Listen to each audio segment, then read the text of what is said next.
no? Tinatanggal nga pala natin yung ano natin, yung fuel filter sama yung pump. Gawa nung tirik-tirik siya guys. So bagong bili lang tong filter na to nung June, last month lang. So nagka-problema nga siya. So, gagawin natin siya guys, baklasin muna natin to yung fuel filter. Check natin kung marami yung loob. So guys, hindi pa pwedeng masira kaagad to. Halos 1 month pa lang mahigit to. Pabibili lang namin sa auto supply diyan kay parang JR sa area.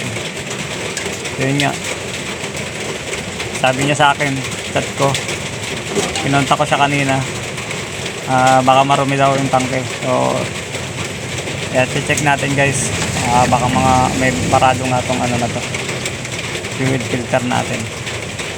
So ang hirap gumawa ngayon guys, may bagyo, maulan.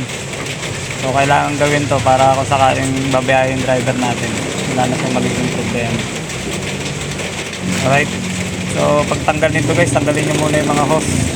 Kung galing, dalawang hose yan guys, galing sa sa inya, galing sa tangke. Tapos yung isa galing sa, papunta naman sa injection pump. So kuha lang kayo ng pambara dyan guys sa isang hose, yung galing sa tangke, kasi tatapon yan pagka nahugot nyo. Then yung papunta naman sa injection, kahit huwag nyo ng barahan, wala na masyadong tatapon yan guys. Kaya kuha kayo ng tornilyo lang, ayan, barahan nyo para hindi tumapon yung galing sa tangke na diesel, kasi mahal ang diesel ngayon guys. Alright, okay guys, kumuha nga ako dito ng yung wrench, ayan, pantanggal ng filter. Ayan, counterclockwise lang guys yung pagtanggal, kasi mahirap tanggalin yan guys pag tinanggal mo kagad yung dalawang tornilyo ng pump. Kailangan ito muna para ma-check na rin natin yung loob kung marami. Pero malinis pa to guys, gawa ng bago lang itong filter na to, magigit 1 month pa lang to. Pero sa tingin ko nito baka may barado yung marami yung sa pump niya, sa mga hose, baka may nakabar. Okay guys, lilinisin lang natin niya mamaya. Alright, then ito naman yung tatanggalin natin. Dalawang tornilyo lang yan guys, sa may pinaka pump niya, yung binobomba. Okay guys, matagal na nakalagay dito sa may chassis ng jeep ko. Yung iba baka magtaka kayo bakit dyan po linagay yan. Guys, goods naman yan guys, ilang taon na nakalagay yan dyan. Yung na yan, filter. Alright,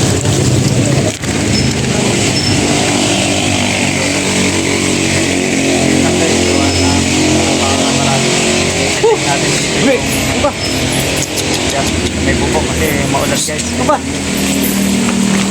Dito tayo sa may gilid, sa may gedi lang tayo. Alright, ayan, may aso pa. So ayan guys, yung natin, Guys, testing natin dito sa baba. So naging problema niya guys yung ito. So pagka pinindot mo siya, hindi siya bumabalik pag nakakabit siya doon. Pero ngayon bumabalik bumabalik siya. So buti hindi kagad tayo bumili, kasi ito guys, nung June 17 ko lang binili ito. July pa lang ngayon, posibleng sira kagad to. Pag nakakabit siya doon guys, ayaw bumalik. Kaya buti hindi pa tayo bumili. So busy tayo sa tracking guys. So nag-apply tayo ng abroad, kaya sobrang busy natin. So ngayon gagawa uli ako, magbabalik si June Automotovlog. So guys, yung naging problema nitong jeep ko, sarili kong jeep, natapon.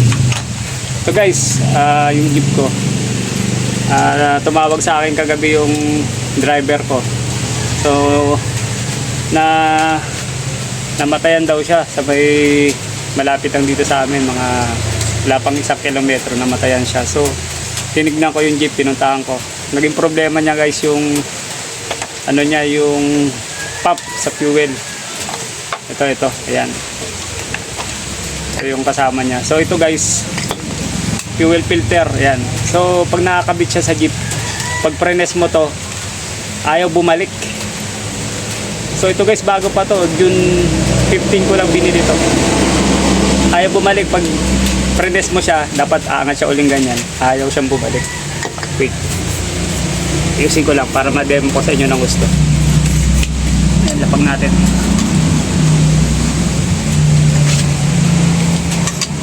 So ito guys, oh. Pag press mo siya, pag nakakabit siya dun sa sama to, siyempre. Ayan. So yan guys. Pag press mo siya, hindi na natin sige, sagad na natin. Pag press mo siya guys doon sa ano, pag binomba mo siya doon sa ilalim kasi ng jeep ko nakalagay ito, yan. Hindi siya babalik na ganun. Kailangan mo pa siyang hilain pataas para bumalik. And sabi ng driver ko, every 1 kilometer daw namamatay. Sabi ko bago pa yan, nung June 15 ko lang binili yan, pinalitan natin. Sabi niya, oo nga, bago pa ngayon, pag gano'n sira na. Sabi ko, so hindi mo na tayo bibili. Isip-isip ko lang. Sabi ko, kagabi kasi, gabi na, mga 8:30 na ng gabi. Sabi ko, sa isip-isip ko, paklating ko bukas para malaman ko. Kasi pag bumili ka agad tayo, so gastos na naman. 850 guys sa auto supply dito sa amin.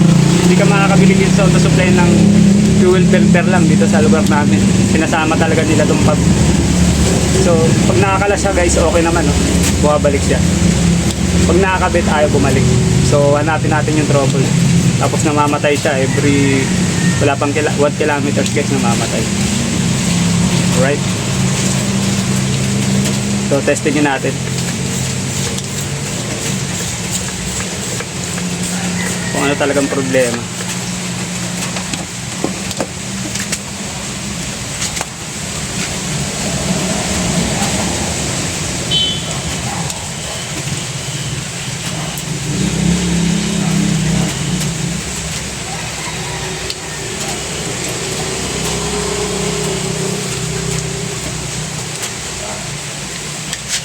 Bago pa siya guys.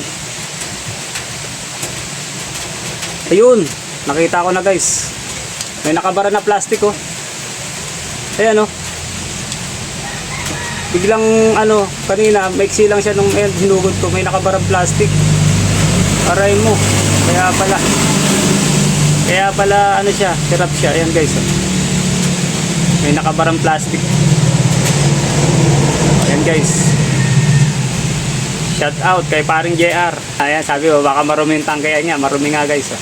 Nakahigop ng ayan, plastic. Okay. So okay na to guys. Babalik na natin to. Lalo na halos bago pa.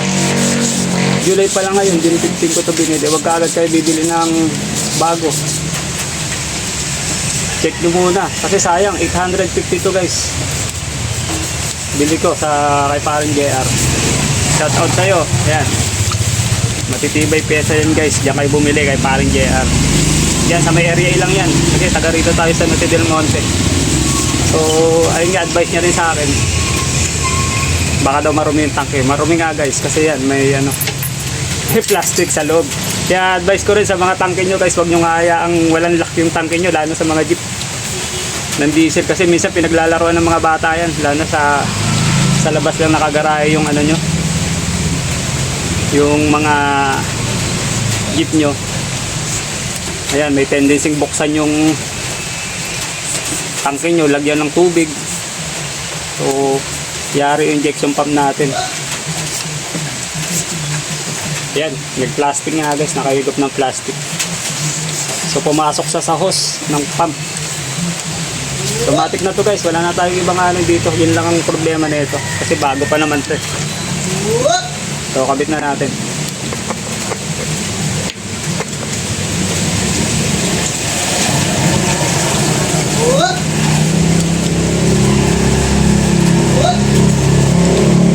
Yeah, doon na lang natin kapitan ng gusto sa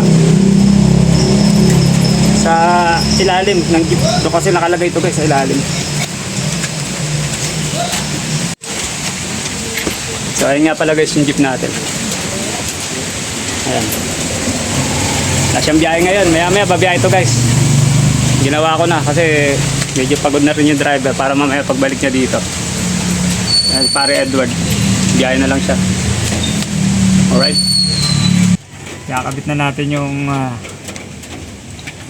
fuel pump natin sa ilalim ng bandang right side to guys ng chassis ng jeep ko. Dito siya nakakabit. So gagawin ko dito guys, lalagyan ko muna, papondo ako ng diesel. Kumuha tayo ng diesel dito, yung sa inya galing sa tangke, pupunta sa fuel pump natin. So yan, tinanggal ko dyan yung bara para hindi tumulo. Lagyan natin ng diesel yung yung filter, punuin na natin, pondohan na natin para hindi na tayo mahirapan magbomba-bomba. Ayan, punuin natin yan guys. Ayan, diesel. Punuin natin para hindi na tayo matagalan magbomba-bomba. Ayan, may pondo na kagad siya, then balik lang natin sa may pump. Ayan. So naka-thread lang yan dyan. Ikot lang, clockwise lang, ikot. Pamayin nyo lang muna guys. Ayan. Then pagkatapos niyan, pag mahigpit na, kahit konting higpit lang muna, mamaya natin higpitan ng tools, ng wrench. Tapos ilagay nyo na guys yung hose galing sa tangke. Ayan. Sa tube. Pag ganun nga lang guys, kaya pag nakabit nyo yan, pwede nyo nang higpitin. Kahit isang guys, kahit isa tangke.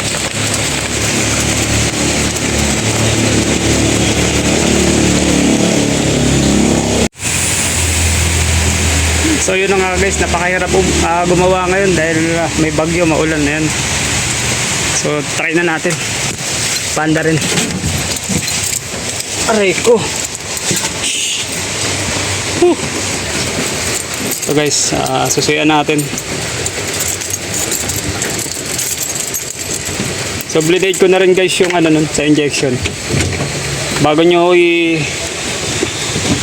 i-start, kailangan i-bleed muna yung injection para walang hangin.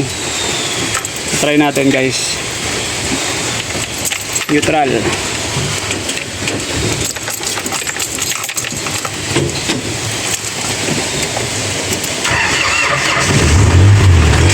Yan, bagli.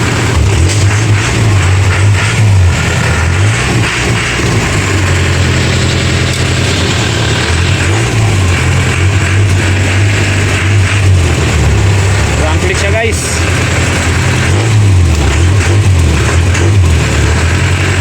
So yung mga ganito nga palang jeep 4BE1, dalawang klase guys.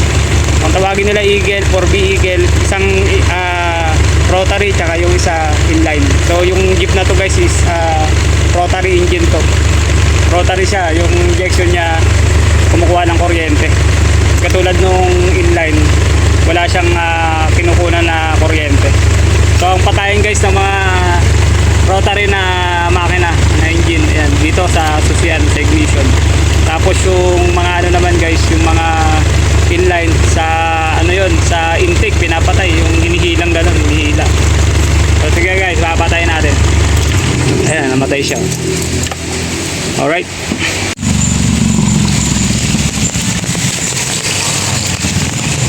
Ayan guys, yung injection niya, maliit lang yan.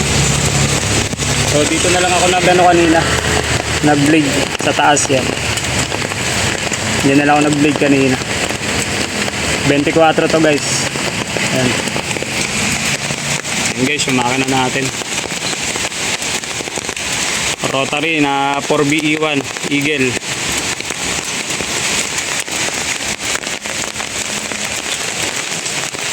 Ayan guys, no? Ganun lang, maraming salamat.